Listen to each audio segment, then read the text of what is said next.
share a story. Lessons and inspiration for your journey. Let's get real, let's get inspired.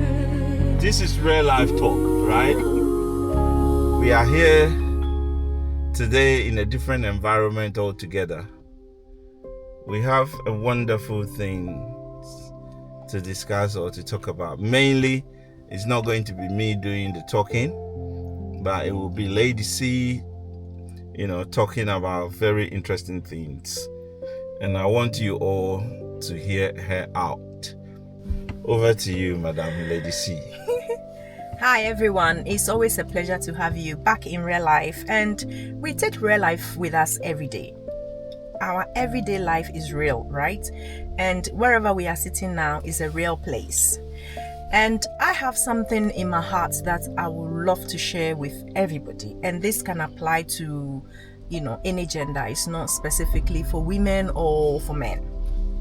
Now, there is a couple of things I have pondered on that has made me successful, okay? And one of them is I made a comment that my divorce specifically has made me successful.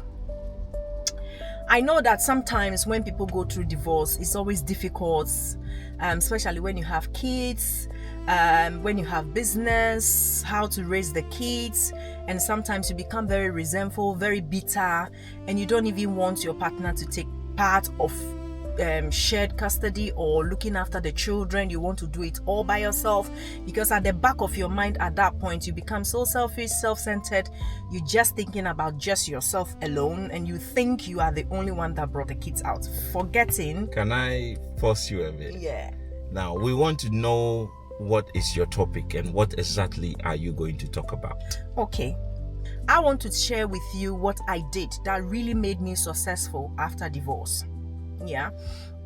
And one of the things is, I got married very early, and sometimes when you get married early, from where I am coming from, there's so many things that were not exposed to us. We just see things, but we didn't even understand. We were not asking questions. It's not that you can ask questions. It's just that it's the society and the culture. We were not brought up of asking questions. Therefore, that really affected me when I was growing up. So along the line, after a decade of being in marriage, I realized that no, I can ask questions. I started asking questions, and that led to a lot of things that, brought, in the end, brought the divorce. Now, when I went through divorce... So what made you start asking questions? You need to make it clear to the listeners so that they're not... Now it is your story, so you know what you are saying. Yeah. But some of us that are listening to you right now, the whole thing is all over the place. So you have to tell us what happened before you start asking questions. Okay, so that's what I said at the beginning. It is a society in which I was brought up. It's norm. It's not that, like I said, it's not that you can't ask questions. But along the line, I realized that no, I'm entitled to ask questions. And especially if I'm on the journey with someone I call a husband, I need to know where we are going. So I started asking questions like, where are we going? What are we doing? What is our vision? What is our goal? What is our mission in this relationship? And listen, these are the questions we should be asking from the beginning, before you even think of going into relationship, not and talking about marriage. Okay, but at that time in my life, because I was young, like I said, there's so many things that questions was not a norm thing. So when I realized and I started asking all these questions, it became a big problem. And I so at what age? I got married at 21, and then after a decade, when a lot of questions started boiling down to my mind, because I woke up every morning and I have so many questions that I want to ask. And every time I ask, I'm not giving the right answer. I'm never satisfied with any answer. And I begin to discover more of myself. I realize that I can do more with my life. I can help myself to do a lot of things that I want to do in life. I was being stopped. You know, Who was stopping you? well, you know, when you are in marriage, okay, and you want to do stuff, and sometimes your husband will tell you, or your wife will tell you that, oh, I think you know, yeah, what this idea is good, but I think you should wait, you know. So respectfully, and you want the marriage to work, you don't want arguments, so sometimes you tend to slow, so you just keep waiting and waiting. And believe you me, this applies to everybody, it's not just women, this can happen to a man as well. Okay, so along the line, when I discovered who I was, after a decade of being in marriage, I realized that no, this is not, I want more out of life than where I am. Yeah, so I started doing my own thing, i.e., I'm always passionate about business. I took myself back to college. You know, I started learning things, both academic and business. Were you still married then? Yes, yes, I was still married. Even though you were being stopped not to do that? Yes, I was still doing it anyway. So I became a rebellious wife.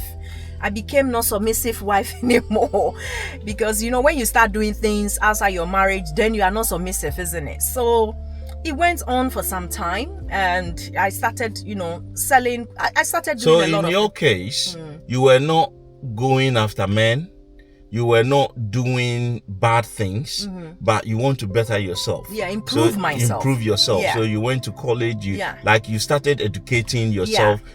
Both in knowledge and also in business. That's right. Is that what you mean? That's right. Okay. Yeah. So at that point, when I went back to college, I've already done 5 years in college. Okay. And if you go back into some of my old videos, because when you go back into my old videos, you see you know, some of the things I spoke about my education background and stuff like that. I don't want to go through that today, so we'll just fast track what we are talking about today. So me going back to college is to go and do a degree that will help me in the career that I am in now. And it was difficult. I've just had a baby. I remember going to college with my pregnancy and all that. I was sitting in class heavily pregnant, but because that's what I wanted to do, I just went through it. And then along the line, lo and behold, I did something really which I think at that time the family think I've gone beyond and above a crazy thing, like going to Italy, doing a container, sending it to Ghana. I started doing big business, okay, and the businesses I was doing was very successful. So it led whilst you were still whilst I was still married. So how was the marriage smooth after you became rebellious? No, of course no, 100% no. Yeah, so along the line, when I did all that containers, apart from the container, I was still selling in this. I was cooking and taking it to offices here. You know, I did a lot of things that if anybody that so looked at me, basically you start working hard to earn money for yourself. You know, because I realized that there's more to what's just, you know, looking after the children, doing one client at home, and then after that go and cook and then put the children to bed. Everything, you know, I became so bored with everything, everyday life, and I did that. So let us understand this. Now, you told your husband then that you want to work to support him. Yeah. And what is he saying? No, well, when I told him, I didn't specifically said I want to work to support him, but because I discovered that I can do more, I asked for support so that I'll be able to do the things that I wanted to do. And the answer was no. The kids were young. Just sit at home, look after the children, be a housewife and be obedient wife. We are Christians, and you know, this is not the will of God.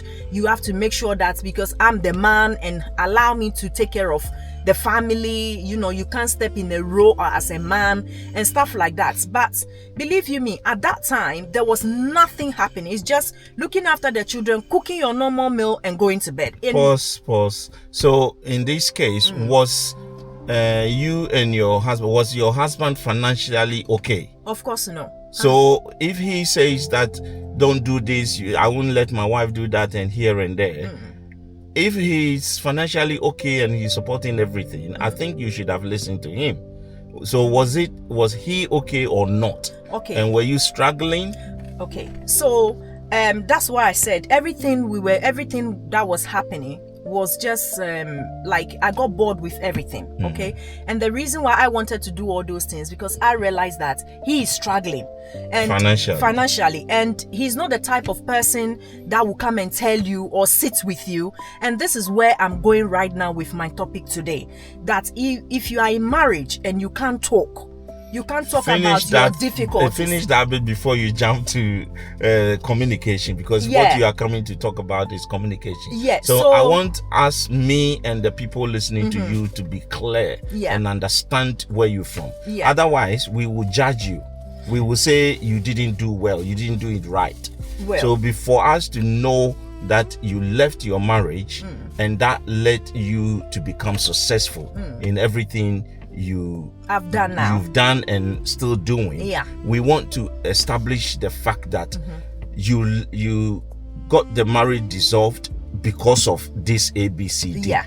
So anyway, we were struggling financially to the point that those of you who are in UK here will know where I'm coming from with this. Okay.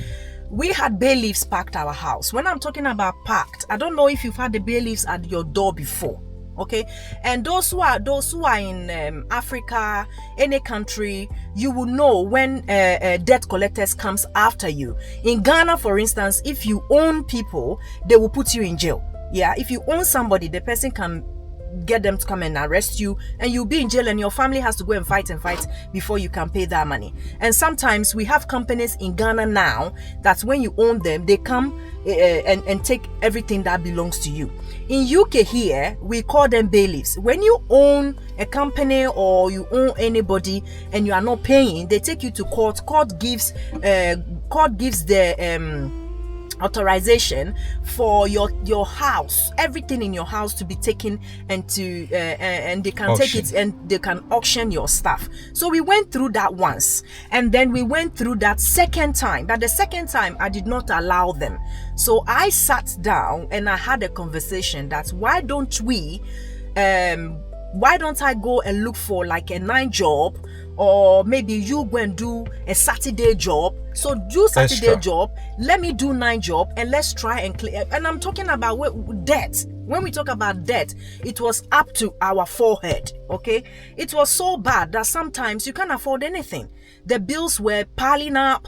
So I just wanted to do something to help, the family. So lo and behold, when I started doing it, financial freedom was coming bit by bit, because slowly. So it got to a point where he said to me, oh, okay, now you can pay these bills. So a bill was split for me to pay, and I started paying my portion of the bill. And I was very happy to do that, because then nobody knocks our door. Those of you who get red letters, you know what I'm talking about. You don't get red letters anymore. You don't get threatening messages anymore. You don't get court letters anymore. All those things ceased. So when I saw that those things ceased, it gave me some morale to do more. Then I realized that, if I can do this, that means that I will be able to do more to put myself in a better position. If anything is to happen to, if he's not able to work anymore, then I can always step in. But honestly, it was looked at in a wrong way. It was looked at as a woman who is rebellious. It was looked at to the point, I'm telling you, and any pastor that is listening to me, sometimes, you pastors, you don't tend to look at the deeper problem of what couples go through, and then you judge at the surface. I was judged on the surface, but one of the things that I did that really helped me, I blocked my ears completely. I did not listen to anything that anybody was saying, because I know I'm in the shoes and I know how it's pinching me, and I know how much I'm not able to walk with those pinching shoes. So at that point, I've reached to the point that I'm not listening to nobody, because I've realized that everything I'm doing is working. So why should I be listening to anybody? And that led the relationship to crumble and then get smaller and smaller and smaller and smaller, and then lo and behold, it disappeared completely. And then after it disappeared, not that What disappeared? the marriage disappeared. No, the marriage or the interest in the both parties?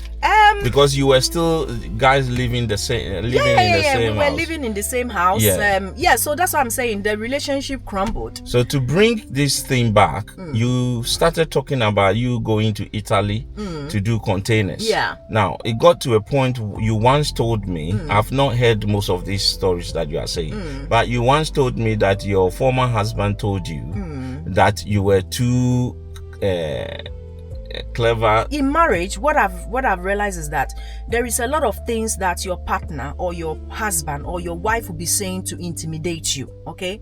And some of the things that I was told was, you are becoming too clever for my liking, my innocent wife is changing, and my innocent wife has changed. So I just took it like, I said to him, are you giving me a middle name as innocent? So these are some of the things when you get married early and you are not very exposed, because I was not very exposed, to be honest. I wasn't very exposed. I was a church girl, just loved doing business, and that is just the end of it.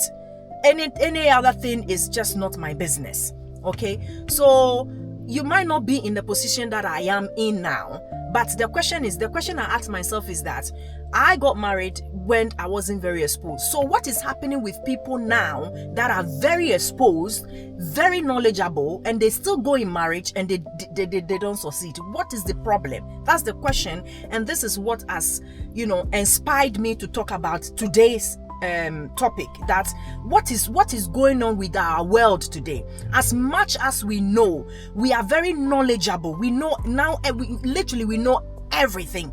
And these days, you don't even need to go to counsel. You can just Google everything. But still, the divorce rate is so high. And now the amazing thing is that divorce rate is even higher in the age between 40 and 60. You can go and Google it. Okay, so Paulsie, we want everything to go according to where it's supposed to go. Okay. Now, so you said in this topic, your divorce has made you successful. Yeah. Let's stay on divorce that track. Let's stay on that track so that people will also take something from it before you come with advice. Yeah. Yeah. So keep on with, when you started doing the business, it got to a point where you think, because of your rebellious and you started doing things to help yourself, you educated yourself according to what you just said, you started looking for different avenues and you realized where you can do well. So you started making containers, and then you take the container will go to Ghana. You go to Ghana yourself and go and sell the stuff and then come back. Yeah. So I want you to start from there to finish the whole thing, where we know that finally you are no more in marriage. Your divorce has happened. Yeah. And then you continue to tell us the successful bit. When you finish that, then you can advise us. Okay. Like I said, the business just kept going on. I was able to work hard to raise enough money, because I was doing some meat pies and donuts, and I used to take it to the offices to sell after dropping the kids to school, and then I'll come home, do people's hair at home. Sometimes I do cleaning for some of my clients. I started doing clients cleaning, and I remember even this cleaning I was stopped. I went to look for a night job. I was stopped.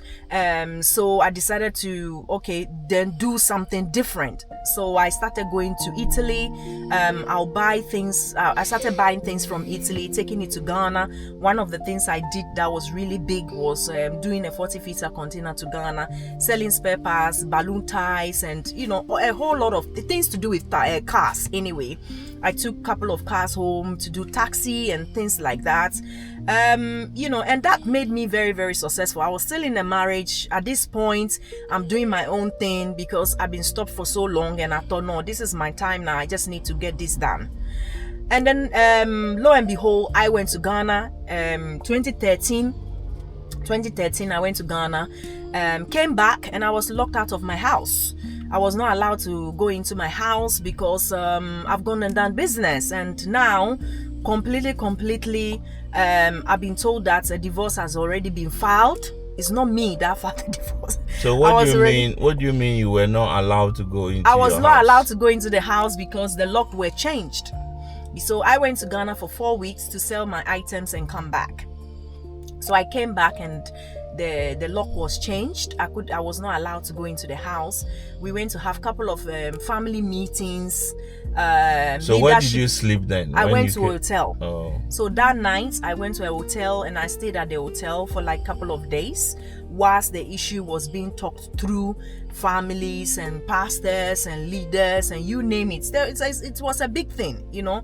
I'm sitting here quietly, very ladies talking right now, but believe you me, that time it was not funny at all. It was not funny. And anybody that has gone through divorce, I'm talking about nasty divorce, you will know where I'm coming from. Divorce where you know you've not done anything, but you just being judged because you want to improve yourself. That's me. That's the position I was in.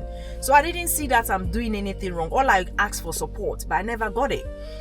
So but when I came back and the house was locked, we had a meeting with families. The meeting went on for like 3 days, and then I got a key to the house. And then when I came to the house, that was it, because he has already said, okay, I've already put in divorce and that's it. So I'm not interested. Anyway, so he left the house for me and the kids.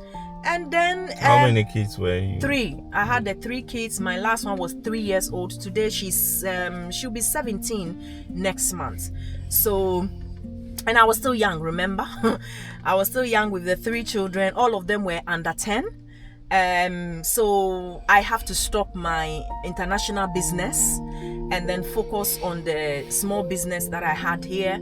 So carrying on with that's how my journey started, and that is how my success doors begin to open. And I think why the success doors were open because is the fact that I did not hold any grudges. I quickly forgave. And then I went back into, focusing more on myself and focusing more on prayer.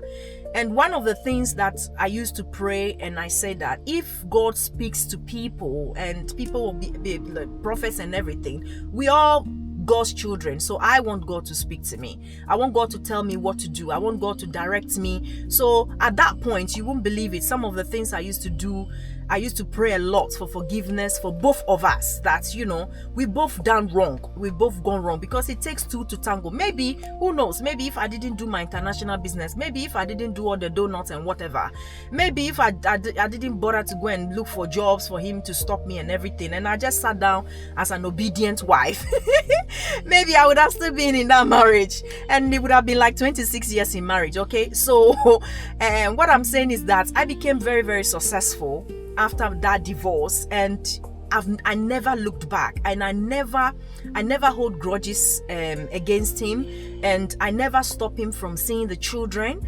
I was just focusing on myself, on my children. Yeah, that is the question I was about to ask you. In this country, when a man and a woman divorce, most of the time the woman will be the one to look after the kids, and they can go as far as stopping the man seeing the kids. So in your case, what did you do and why? So what I did was, because like I said, I was not holding any grudges. I just thought I felt like I've been left out of a cage. So because that feeling gave me freedom to just let him even see the children, because I thought, if this man is here, I won't be able to do this, and if I don't let him see the children, I will not have girls out, I will not have girls time, I will not go out, I will not be able to do anything, because the kids were very young. Okay, and I needed to do things. I needed to network. I made a list of things, that everything that I was being stopped to do. When he left, I sat down and I wrote all of them on a book, that this is the stuff I want to do. So if I don't let him see the kids, that means that I won't be able to do a lot of the things. So, and secondly, I was thinking to myself, why should I stop him? Because he's been a father to the children, and the children has nothing to do with this. It's me and him that is having the grudges between us. Okay. So I don't need to stop him from seeing the children at that point. I want to chip in something. Now, for those of you that are listening to this, listening very carefully. Some of the women, some of the men, they'll say, I won't let the man see the kids. Now, you are suffering to take care of these kids. You hustling, you going up and down, you can't go anywhere. That is stupidity. Because at the end of the day, the kids will grow up and they will go look for their dad. Absolutely. So you might as well share the responsibilities with him or with her. So if you are listening, don't make that mistake. Don't think you are punishing the man. You, the man, don't think you are punishing the woman. At the end of the day, you are locked up. You can't do things freely because you have to come back home quickly, early, and all that. So take it from her and share the responsibilities, because at the end of the day, you will benefit from that. Absolutely. And because I was able to do that, and there was no day we argued, insult each other, or stopping him to say that, oh, today, no, you can't do this. No, there was no day like that. And to the point that I went back into my international business, because he takes care of the children at some points, like every other weekend.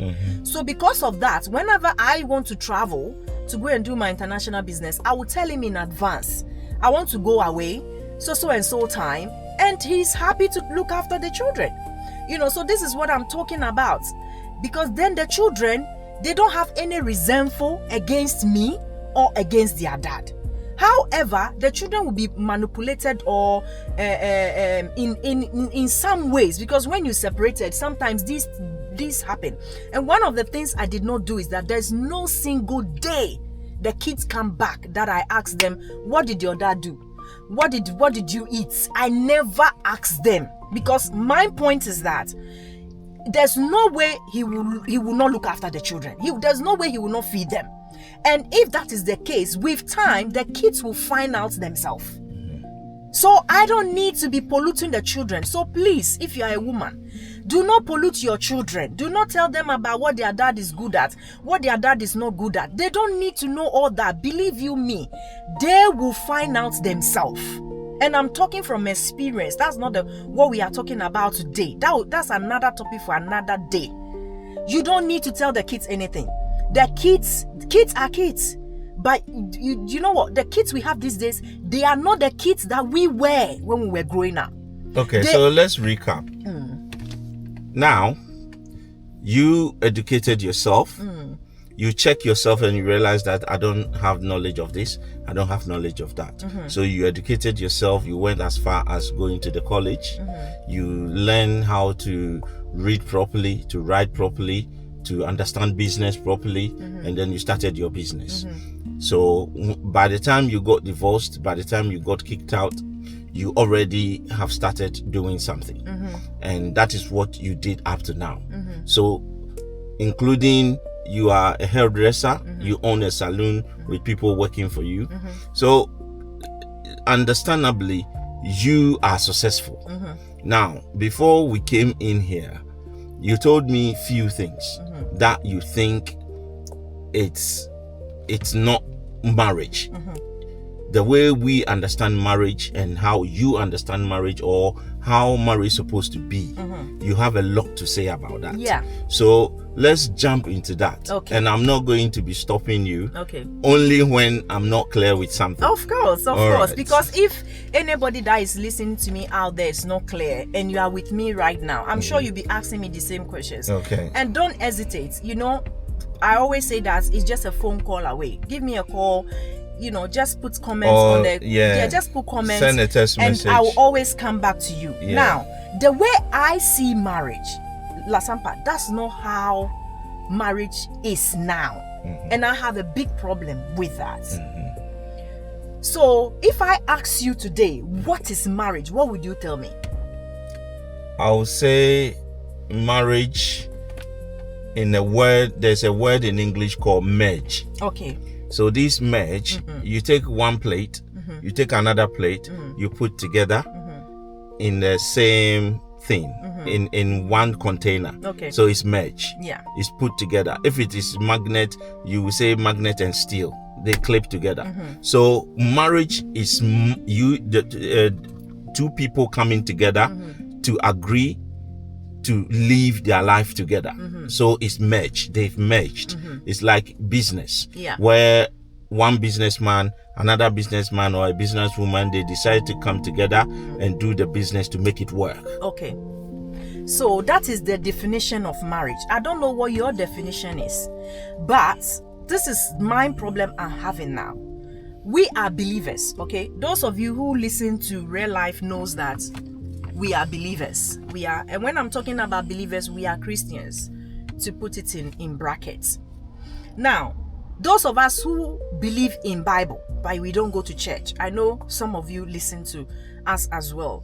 If you look at the book of Revelation chapter 18 verse 22, it said, if a man finds a wife, he has found a good thing, and he will obtain mercy from the Lord. That's number one. Number two, if you look at the book of Amos chapter 3 verse 3, it said, can two people walk together except they agree? So if you get married, automatically God in his wisdom, who has put marriage, okay, together, it is instituted by God himself. So that means that automatically you are entitled for that favor. And God is saying that you have found a good thing. So you as a woman, you are a good thing to a man. And you bring favor to that man. When it gets to a point in life where that favor is not being favored again, okay? Or you are not being that good thing that you are meant to be again, you need to rethink. Now, when we go back to Amos, it says, can two walk together except they agree? How can we, both of us, decide that we want to go to the north? Yeah, and on our way to the north, one person changed their mind, they want to go to the south.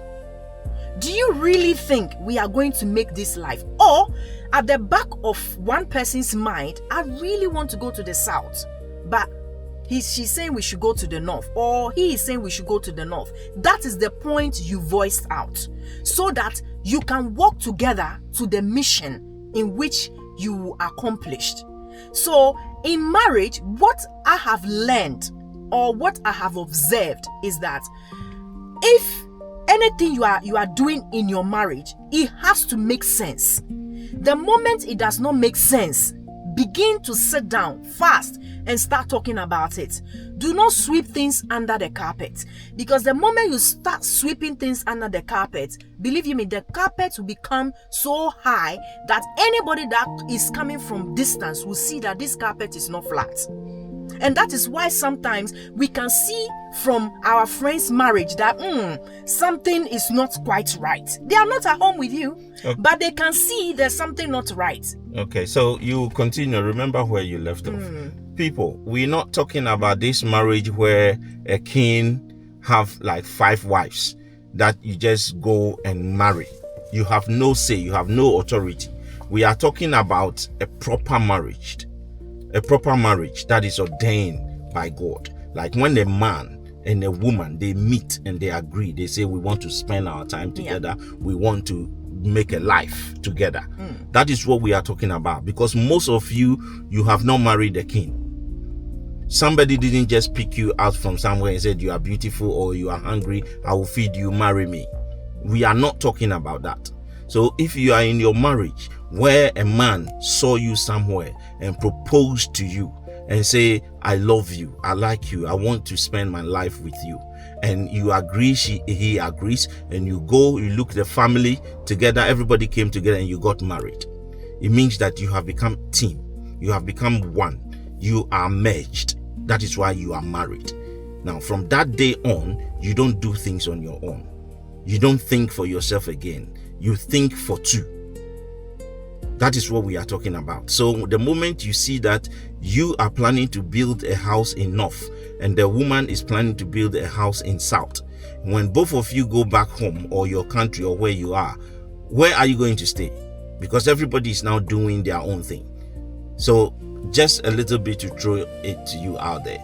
So let's continue on listening to Lady C. That's where I was saying that immediately you realize that you are going to the north, but at the back of your mind, you wish you both could go to the south. That's the time you start talking.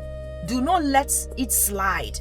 Do not let it slide and keep going under the carpet. Otherwise, everybody will start noticing there's something. You can appear with the same, looking the same, wearing the same clothes, the same makeup, the same shoe, but believe you me, people can tell. People can. When people are happy, you can tell.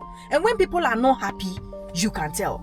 It's very, very, very important that as we are in marriage, we should make up our mind that we want to go together. First, what is our mission? It's very important. Our mission in the marriage, what is it? I asked this question and it became a bonfire. What is our mission in the marriage? That is number one. What is our vision in the marriage? That's number two. And what is our purpose? All these things are very important. Otherwise, we don't have any home. If you are together and you can't think together, what do you call that? I don't know what you will call that. I don't have a name for it. You can tell me what name you have for it. If you are together and you are hiding your money, I'm hiding my money, we don't know what we are doing secretively. We have so many things that we are doing behind closed doors that we don't even share. What do you call that? Do you know that even you can be with a neighbor? For instance, you can be sharing flats with somebody, but the person will even know more about you than the person that you sleep on the bed with. Those of you who is saying I'm wrong, please give me a hand raise at the bottom of the comment section. This happens a lot. You see that even your own friends knows more about you than the person you are staying with, or the person that you are lying on the bed with every day and getting up and down. And then women, we tend to use sex as a weapon. That's another one. There's no point for that. The moment you get to that point, that means all the stuff I have said at the beginning has not applied. We have not applied any of them. Because if I'm your truth, if we are friends, okay? If we are friends, you know what best friend? When somebody call you best friends, listen, that means that there's nothing the person does not know about you. So if your husband is not a best friend, mine wasn't my best friend, he was my husband, and that's the problem. This thing called husband that we quoted so nicely, I'm married now, I'm Mrs. So and so, and there's no friendship in the relation. There's no friendship, and everything you do around the marriage is like it has to be so. I don't know. I don't know. It's become so difficult. Like everything you do, you have to be careful and stuff like that. That to me, I don't know what you call that. I don't call that marriage. If you call that marriage, that's fine. And you shouldn't be in a position where you feel stranded. You feel trapped.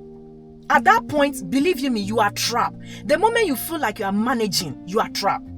The moment you feel like you are stranded, you are trapped. The moment you feel like you can't, your voice is not heard, you are trapped. Because if your voice is not heard, ask yourself, how long is it going to be for? You can't hear me out. You don't understand me. How long are we going to be? If you are in a job and nobody takes your opinion, nobody respects you, I'm sure you'll be looking for another job, right? I'm not saying that you should just go and start filing devout. No. That is not the thing. What I'm saying is that let's go back. Okay, sometimes it's not too late. If the person is a very understanding person, we can always go back and then sit down and rephrase everything. Companies change names, don't they? Sometimes you know a company very well that you buy stuff from. All of a sudden they've changed their name. You know why? It's because they want to give the company a new face. They want to give the company a new identity. And that is what we need to do in our marriages. That we have to go back and give our marriage a new identity, a new face. Otherwise, it's not a marriage. There's no marriage. We are just suffering and we call it marriage. We are just managing. You were not employed. You didn't go to an interview to become a manager in the marriage. So please, whatever that you are going through, make sure you are enjoying life. It's very important because this life is only one. You see, this life we're sitting here right now is only one. And you and I, we are privileged to still see the world. Look at what is going on around the world. We are here. So the last thing you want to do is to somebody to sit on your happiness. Somebody to stop you from enjoying the little life that God has given you. Because nobody dies and come back for a second chance. Nobody. In fact, as we know, a lot of people that died, that is not their time. History tells us that some of them go and live somewhere. It's because they don't feel fulfilled. So they go somewhere else. You and I have the chance now. We should not blow it. I'm not here to talk about anybody, but all I'm saying is that I have seen things, hear things after my divorce. Believe you me, the things I've heard and see, sometimes I just wonder whether some people, we are born to come and suffer. It's either we love suffering or we just love the fact that we are married. Some of us, we just think that, oh, I don't want my family members. You let family members dictate to you how you should be running your life. Meanwhile, whatever you are going through, it is you that is going through it. You are not allowed to be yourself. You are not allowed to be free to be you. It is important that everything we do, we must be free to be us, whether you are a man or woman. Do not let anybody intimidate you, whether at work, whether at in marriage. Do not allow it, because there's no point. If you're at work and people are talking over you, people are saying things that you should speak out. You should speak out, and you should learn to say no when it's time for you to say no, because that's what wisdom teaches us. And obviously, not for us to have a loose mouth. That's not what I'm saying, because the Bible talks about loose mouth, and loose mouth always brings a lot of problems. Okay, when you acquire wisdom, like the way we acquire knowledge, you can ask God for wisdom. You can pray for wisdom if you don't have it.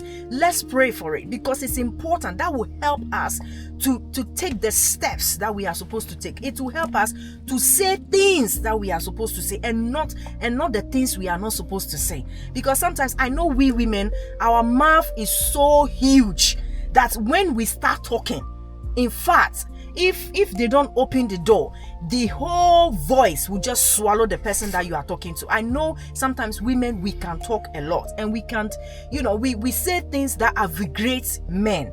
Please do not have a loose mouth in your marriage. Be sensible, be sensitive in everything that you do. Everything, sit down and talk about it, because at the end of the day, we are human beings, and whatever we do in life, you will end up with another human being. You understand? We are human beings. The person that you are with right now, you leave them and you go and find another person. Whatever you didn't like here, you might not find it on the section B, but the section B too will have another thing that you don't like. So how are you going to deal with that if you can't deal with the first one? So we should always try and work things out. However, it's not working things out by just staying there, and then you know that it's not going well. There you can see exit. You can see clear exit in front of you, but you still saying the exit is not exiting. And then in that case, you'll be suffering in that relationship. Relationship is supposed to be soft. It's supposed to be soft. It's not supposed to be hard.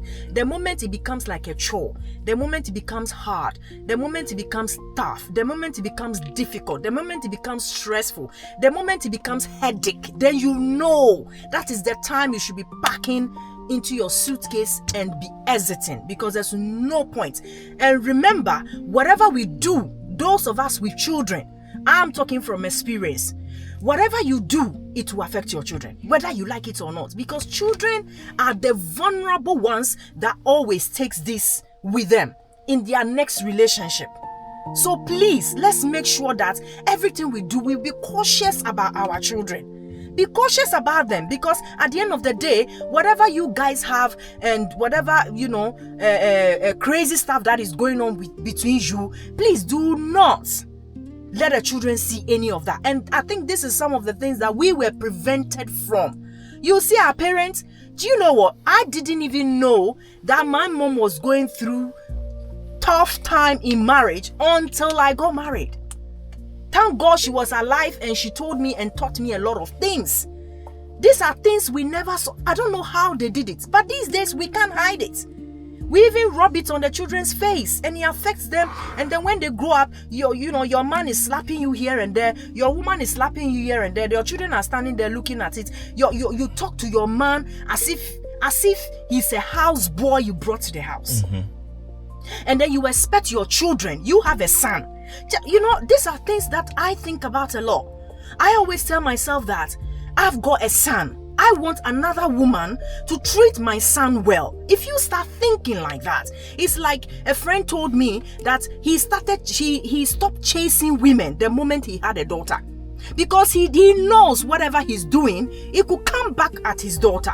So that's the same thing you have to think. That if you are a man and you keep bullying your wife, both psychologically, mentally, and spiritually and physically, you have to think that somebody is going to do the same thing to your daughter. If it's your daughter, how would you feel? If it is your sister, how would you feel? So that is what I want to say today, that please, everything you do, think about if it is yours. That's, the Ashantis have something they say in Ghana, that in Ghana, that when it's on your chin, when it's on your skin, when it's on somebody, when it's on somebody's skin, when it's on, let me help you. Yeah, I can't remember, but when it's on your skin, the pain is a real pain. Yeah. But when it's on somebody's skin, it's not a pain. Okay, here you are. So this is it. So please, let's be mindful of our children, okay? It's very, very, very important. I am so grateful that whatever that happens to me has turned around to be a blessing.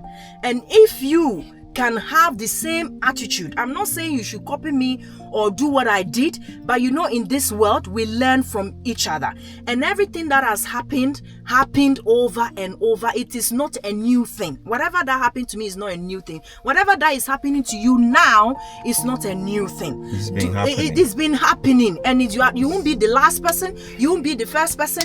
It will go on until Jesus comes and we all go to wherever God intend for us to be. So whatever you are going through, please do not let that affect you so much that you be on pills or you talk about the person so bitterly, because God does not hear such person's prayer. I'm being very honest with you, because he said, if you remember the scriptures in the book of Matthew, he said, if you have a problem with someone, he said, do not bring me offering. Those of us who believe in offering, okay? If you have a problem with your brother, he said, do not bring me offering. Go and sort that thing out before you bring me an offering. So truly, Christians, if we genuinely fear God, there are certain things we need to cut off. We need to cut it off. We need to stop it, because God doesn't hear people's like that's prayer, whether you like it or not. We will end up being like Saul, and we know what happened to Saul in the Bible. If you don't know it, that's your Bible studies I've given you there. Go and study the life of Saul. Whatever we do, if you are not with somebody anymore, the person is not your enemy. Even if it's your enemy, he said we should pray for our enemies. Because if we pray for our enemies, it's like we are putting cold fire. And this scripture, I've never been able to define it properly. That how can you put a cold fire? A fire that is cold. Have you ever seen it before? It is only God that can give us this revelation. So please, even if the person has become your enemy, so far as they are your children's father. I remember years ago, when I was teaching my children how to pray and how to read the Bible and how to interpret the Bible. I used to do Bible studies with them every Tuesday. And whenever we are praying, I always pray for their dad. One day, my first daughter asked me, Mommy, why are you always praying for Daddy after all that he did? And I have to explain to her. I said to her that, Elizabeth, he's your father. He looks after you sometimes when I'm not available. If I'm not around anymore, your father will take care of you. I'm grateful that he's around. And I'm grateful that his mom is there. You call a grandmother. I was growing up with no grandmother. Okay? So I have to explain this to her for her to understand. Not for me to be poisoning her. So the poison bit is what I want you to take out. And I think my success came from the fact that I did not hold the person in my heart. Because the Bible says, if you don't forgive, I will not forgive you. So Christians, let's be honest with ourselves. Being honest. It's not that I left the marriage, no, and then all of a sudden I became successful. I didn't just leave the marriage and I was just sleeping in my bedroom and I became successful. No. I didn't just left it and I just went to do one job and I became successful. No. I didn't just left to start by bad mouthing and then insulting and then, saying all kinds of things about the person that became successful. No. You have to be faithful. You have to be honest. Know that it is over, but you and God build that relationship with God. Be honest with yourself. Be free. When the person speak normal, because it didn't work. It's not do and die. You are still alive. You are still here. That's the most important thing. So why are you holding grudges? What is the point of fighting? What is the point of, want to destroy the person? What is the purpose of that? What would you get out of that? Seriously, if you go and destroy the person, what would you get out of that? You won't get anything. In the end, you become a bad person. And then where then all this church you go to, then all this offering you are giving, believe you me, the pastors are enjoying that money. That money is not going anywhere. You're not giving that money to God either. All your sacrifices is useless. So this is what I'll leave you with. If you have anything you can say. Yes. So right now the take-home point is that when you are in marriage right now, I know that we sit here and we talk, but some of the things in practice is very difficult. To put it in a practical perspective is difficult. Maybe you haven't got any other skills, you haven't got anything to do, so you're thinking right now, if I leave him right now, what is going to happen? If you stay with him or with her, what's going to happen? The same thing is going to happen. You might as well start doing something. I always say that if you have a plan, 5 years plan, and you said it's too far, 5 years is too far, whether you like it or not, once you are alive, 5 years is going to come. So whatever you plan to do in this life, start doing it from now. There are so many issues when it comes to marriage, but this is one part of the story that she has been able to get out of it. She has been able to become successful. You can see that she didn't just leave the marriage and go and sleep and put her hands in the middle of her laps and saying that God bless me.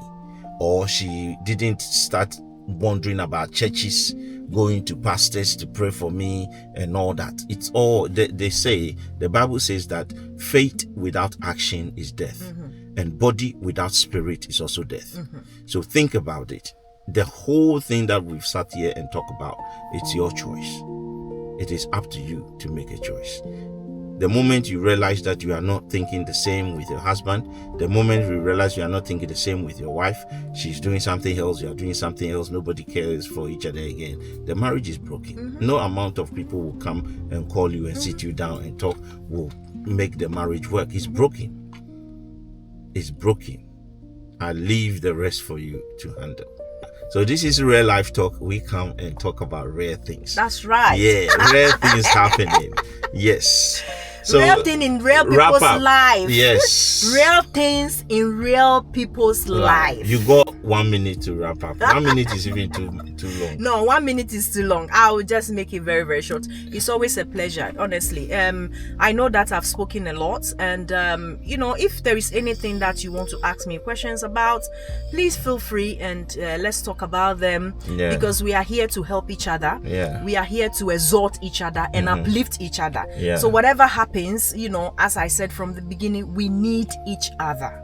We are supposed to, help each other to get to the top. All of us, we will see each other at the top. Yeah. So thank you very much for listening.